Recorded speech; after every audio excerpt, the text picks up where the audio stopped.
तिकीटं दिलेले आहेत. त्याच्यामध्ये किरकोळ 1-2 बदल असतील आणि ते बदल जे कुणी केले याचा माझा काही संबंधच नाही, कारण निवडणुकीचे प्रभारी म्हणून अतुल सावे होते.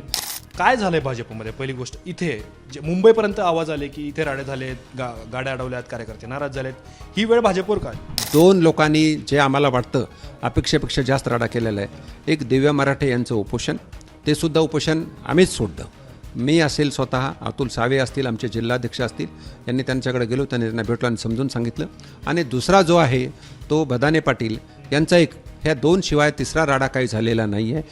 नाराज होते का होती, नाराजी दूर केली का केली, पण ह्या दोघांनाही आमचे बदाने पाटलाकडे संजय केनेकर आणि शिरीष बोराळकर गेले होते. त्यांना समजून सांगायचा प्रयत्न केला. त्यांचं मी नावसुद्धा घेणार नाही आहे, पण त्यांच्यापेक्षा कितीतरी वर्ष जो कार्यकर्ता मला सिनियर आहे, विचार करा, मी 1995ला राजकारणात आलो, मला सिनियर असणारा समीर राजूरकर ह्याला पक्षाने जर तिकीट दिलं असेल तर कुणाल मराठेची कुठं हेच होऊ शकत नाही ना, विषयच होऊ शकत नाही त्याचा.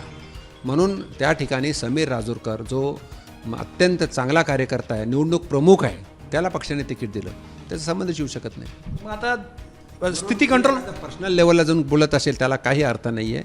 म्हणून त्याचा काही विषयच नाही. कुणाल मराठेपेक्षा समीर राजूरकर हा 10-20 वर्षांनी सिनियर माणूस. पालकमंत्री माननीय संजयजी शिरसाट त्या म्हणजे शिवसेनेतर्फे प्रमुख होते, पण युतीमध्ये बसल्यानंतर पालकमंत्री जे सांगेल ते त्यांचा खासदार ऐकत होता का, त्यांचा जिल्हाध्यक्ष ऐकत होता का, त्यांच्या आमदारांचे चिरंजीव येत होते, ऋषिकेश ते येत होते आणि प्रत्येकाची वेगळी मागणी असायची, मला हे पाहिजे, मला ते पाहिजे.